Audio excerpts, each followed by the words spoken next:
శ్రీనివాస్, శ్రీజ్యోతి వీరు పోతవరం నల్లజర్ల నుంచి ఇక్కడ తాడేపల్లిగూడెం తైలాభిషేకానికి వచ్చారు. వీరు 2022 సెప్టెంబర్ నుంచి ఇక్కడ తైలాభిషేకానికి వస్తూ ఉన్నారు.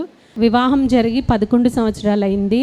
అయినా గర్భఫలం లేదు. వాళ్ళు చేయని ప్రయత్నం అంటూ లేదు, తిరగని హాస్పిటల్ అంటూ లేదు. దగ్గర 10 నుంచి 15 లక్షల వరకు వాళ్ళు ట్రీట్మెంట్స్కి ఖర్చు పెట్టారు. ఎన్నో గుళ్ళు, దేవాలయాలు, ఎన్నో వాళ్ళు తిరగని చోటు అంటూ లేదా గర్భఫలం కోసం వాళ్ళు ఎన్నో ప్రయత్నాలు చేశారు. చేసి ఇంకా విసిగిపోయారనమాట. విసిగిపోయినప్పుడు వారి చుట్టాల ఒక వ్యక్తి ద్వారా ఇలా తైలాభిషేకం జరుగుతుంది, దైవజనులు ఫలం ఇస్తే పిల్లలు పుడుతున్నారని శ్రీనివాస్ గారి తల్లి గారికి చెప్పడం జరిగినప్పుడు వారు విశ్వాసంతో ఇక్కడ తైలాభిషేకానికి తీసుకొచ్చినప్పుడు దైవజనులు ప్రార్థన చేసినప్పుడు మొదటిగా తను కన్సీవ్ అయినా కూడా తన ముక్కుకి ఆపరేషన్ చేయించుకోవడం వల్ల దాని ఎఫెక్ట్, మెడిసిన్ ఎఫెక్ట్ కడుపులో ఉన్న బేబీకి జరగడం 6వ నెలలో తను అబార్ట్ అయిపోయిన తర్వాత మళ్ళీ 1 నెలకే తను గర్భం ధరించడం జరిగింది.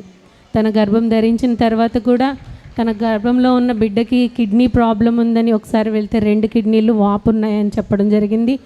అలానే మళ్ళీ వెళ్తే 1 కిడ్నీ ప్రాబ్లం ఉందని చెప్పారు. కానీ దైవజనుల దగ్గరికి వచ్చి చెప్పారు, ఇలా అంటున్నారని చెప్పినప్పుడు దైవజనులు ప్రార్థన చేసి ఎటువంటి ప్రాబ్లం లేకుండా ఆరోగ్యంగా పుడతాడని చెప్పినప్పుడు దైవజనులు ప్రార్థన చేస్తున్న విధంగా దేవుడు కార్యం చేసి చక్కటి ఆరోగ్యమైన కుమారుని వారికి అనుగ్రహించారండి.